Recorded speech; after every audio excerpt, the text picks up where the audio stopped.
Assalamualaikum warahmatullahi wabarakatuh. Salam sejahtera bagi rekan-rekan semua. Perkenalkan, saya Denny dan beberapa rekan lainnya seperti Mbak Bani dan Mbak Mita akan mencoba membantu dalam melakukan praktikum ini. Praktikum ini berjudul penentuan angka penyabunan minyak atau lemak. Untuk tujuan dari praktikum ini adalah menentukan sifat suatu minyak atau lemak ditinjau dari besarnya angka penyabunan. Sedangkan prinsip yang digunakan adalah minyak disabunkan dengan basa, NaOH atau KOH. Kemudian dengan melakukan titrasi Plancke dapat diketahui banyaknya miligram busa yang diperlukan untuk bereaksi dengan minyak atau lemak. Alat-alat yang digunakan pada praktikum ini adalah beker gelas, tabung Erlenmeyer, Bunsen burner, kondensor, klem buret, dan beberapa peralatan lainnya. Sedang bahan-bahan yang digunakan pada praktikum ini adalah aquades, borak, larutan HCl, larutan indikator merah fenol atau phenol red, larutan indikator PP atau phenolphthalein, dan sampel yang digunakan pada praktikum ini yaitu minyak goreng curah yang dijual di pasaran secara umum, dan beberapa bahan lain yang selengkapnya dapat dilihat pada layar.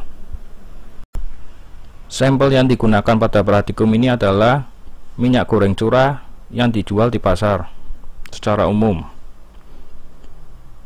Sehingga manfaat dari praktikum ini adalah kita dapat menentukan berapa angka penyabunan dari minyak goreng curah yang dijual di pasar umum tersebut. Untuk mengenai kualitas dari minyak goreng curah tersebut, apakah memenuhi standar atau tidak, penentuan hal tersebut dapat kita lihat pada Standar Nasional Indonesia atau SNI mengenai minyak goreng yang beredar di Indonesia. Rekan-rekan dapat mencari berapa angka penyabunan yang sesuai dengan Standar Nasional Indonesia mengenai minyak goreng dan dibandingkan dengan hasil praktikum yang dihasilkan agar dapat ditarik kesimpulan apakah hasil praktikum sesuai dengan standar yang ditentukan ataukah minyak goreng curah tersebut tidak sesuai standar yang ditentukan. Bahan-bahan yang digunakan untuk analisis pada praktikum ini yang perlu dilakukan untuk pembuatan. Yang pertama adalah larutan borak 1N sebanyak 50 ml. Larutan ini berfungsi sebagai larutan baku primer. Yang kedua adalah larutan HCl 1N sebanyak 250 ml. Larutan ini berfungsi sebagai larutan baku sekunder. Dan yang ketiga adalah larutan indikator PP 1% sebanyak 100 ml. PP secara umum berbentuk serbuk. Oleh karena hal tersebut perlu dilarutkan agar dapat digunakan sebagai indikator. Dan yang keempat adalah pembuatan larutan NaOH 1N sebanyak 250 ml dalam etanol 96%. Rekan-rekan dapat mencoba mencari perhitungan dan langkah atau cara kerja pembuatan larutan-larutan tersebut dan menambahkannya dalam laporan rekan-rekan. Untuk larutan HCl1N diasumsikan larutan tersebut sudah tersedia di laboratorium. Bila mana larutan tersebut tidak tersedia sebesar 1N, maka larutan tersebut dapat dilakukan pengenceran terlebih dahulu bila konsentrasinya lebih besar.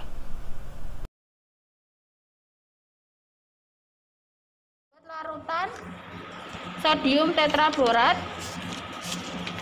dengan kadar 1 N dengan kadar 1 sebanyak 50 ml air. Ini kertas timbangnya. Kemudian kita tambahkan sodium tetraborat sebanyak 9,53 gram.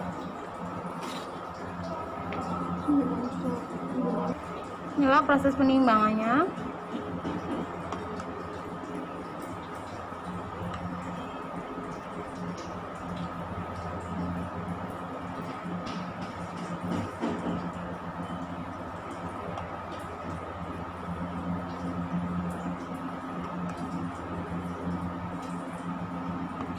Inilah sodium tetraborat yang ditimbang sebanyak 9,53 m 3 gram untuk membuat larutan standar 0,1 m sebanyak 50 mg. Membuat larutan NaOH dengan kadar 1 N sebanyak 250 ml dalam etanol 96%. Inilah hasil dari penimbangan beker gelas yang kosong. Kita tara. Kita akan menimbang NaOH sebanyak 10 gram.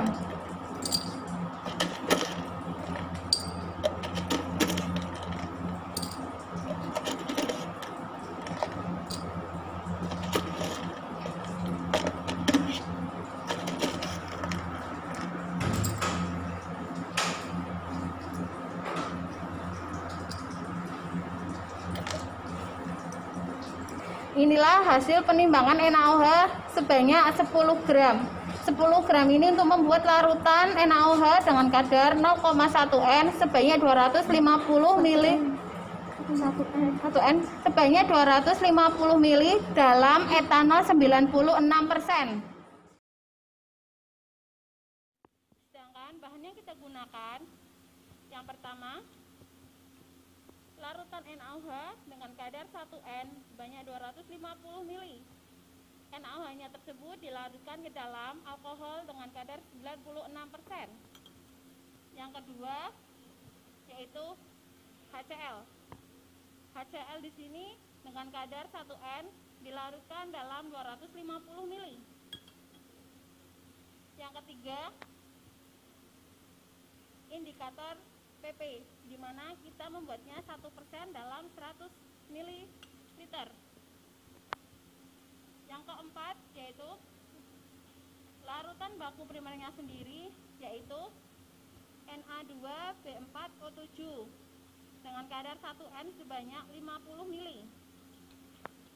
Yang ketiga yaitu larutan indikator. Larutan indikator kita gunakan yaitu phenol red.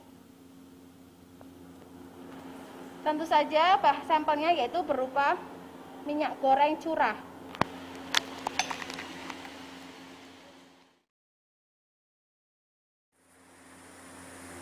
Oke, sebelumnya kita akan standarisasi dulu larutan HCl dengan menggunakan natrium tetraborat di pipet sebanyak 10 ml. Larutan natrium tetraborat dimasukkan ke dalam Erlenmeyer 250 ml.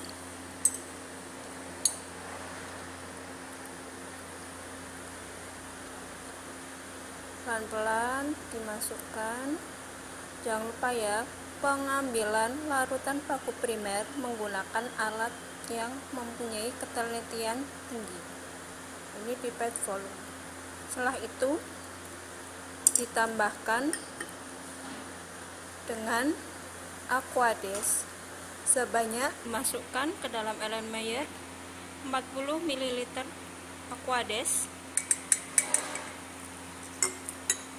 ditambahkan dengan indikator phenol red sebanyak 1 tetes,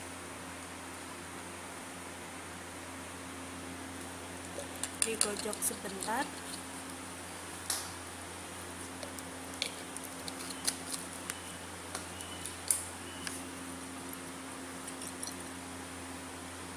Terus kita titrasi dengan menggunakan HCl. Oke, sekarang kita titrasi dengan menggunakan HCl dimulai dari 0, menggunakan buret dengan kapasitas 50 ml. Kita titrasi sampai warnanya berubah dari ungu, merah keunguan sampai terbentuk warna kuning. Karena di sini kita menggunakan phenol red, perubahan warnanya dari merah violet ke warna kuning. Kita tunggu sambil dikocok terus. Jangan lupa kalian amati berapa volume yang sudah habis. Kita kocok terus sambil diamati warnanya. Untuk membantu mengamati warna yang terjadi, kalian bisa letakkan kertas putih di bawah eyeliner. Oke, ini warnanya sudah berubah menjadi oranye. Sedikit lagi, pelan-pelan. Sudah. Oke, warnanya sudah berubah menjadi kuning. Ini bisa dilihat perbedaannya ya. Ini membutuhkan HCl sebanyak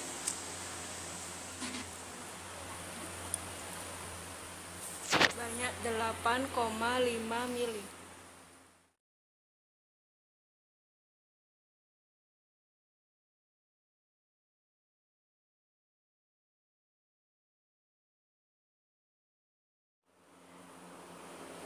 Sekarang kita akan menimbang sampel minyak sebanyak 5 gram.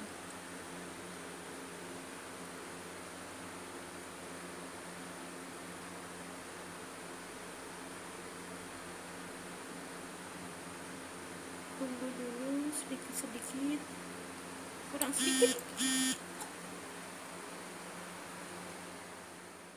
Oke.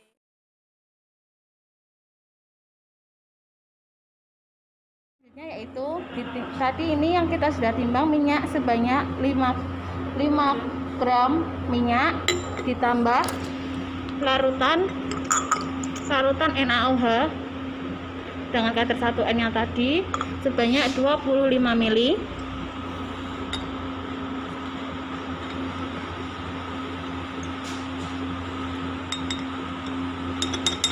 Kemudian kita tambahkan indikator PP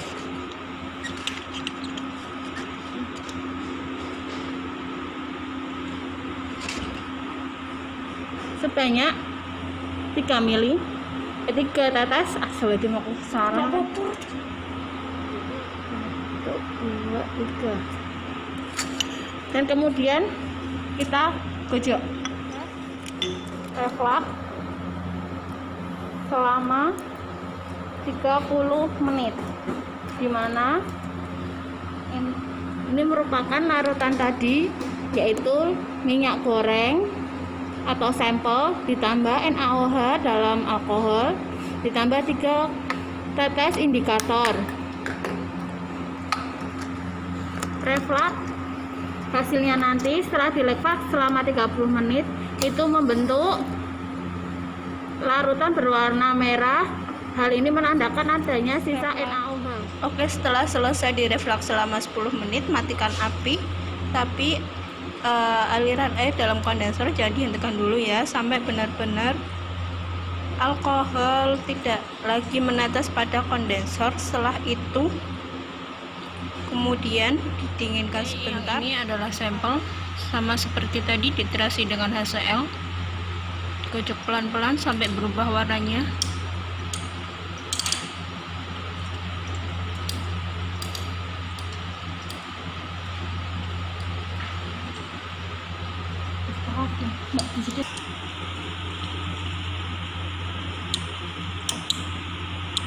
Sampai semuanya berwarna kuning. Sudah, coba dilihat warnanya.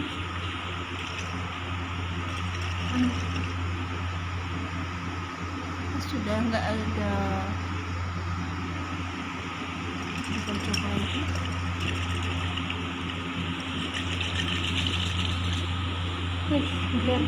Sudah selesai. Aplikasi dilakukan 3 kali. Nanti hasilnya silakan dihitung untuk penentuan angka PAB.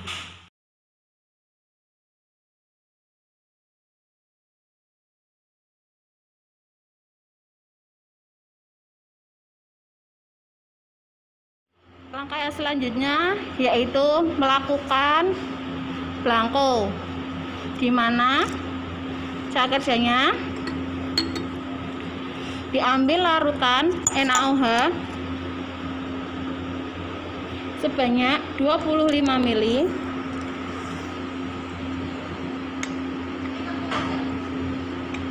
masukkan dalam Erlenmeyer.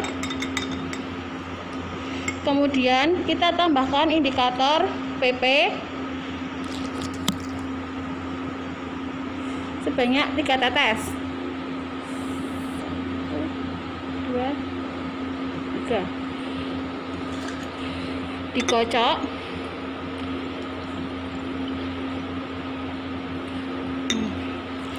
Dan selanjutnya kita kerjakan seperti dalam sampel, yaitu dengan melakukan pemanasan dengan kondensor selama 30 menit.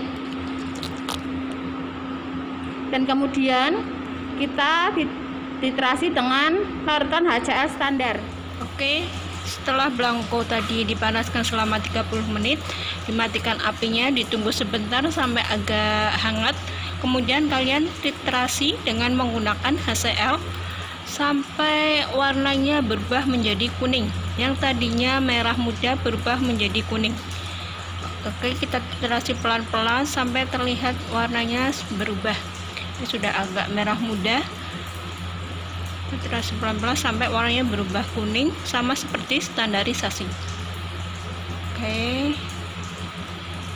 pelan-pelan. Jangan lupa ketika pemanasan kalian harus menutup rapat semua lubang antara kondensor dengan Erlenmeyer agar alkohol yang menguap tidak sampai keluar dari Erlenmeyer. Oke, masih dilakukan penggocokan.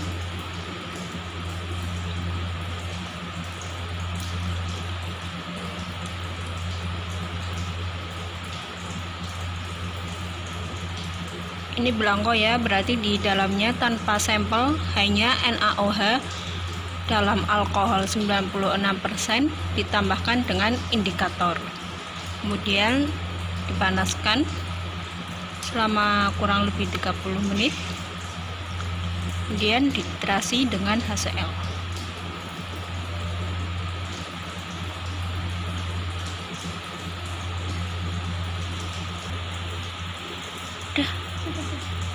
Udah.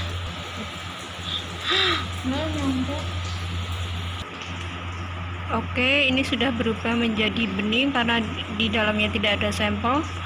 Kemudian kalau untuk belangko cukup dilakukan 1 kali, dan untuk sampel dilakukan 3 kali.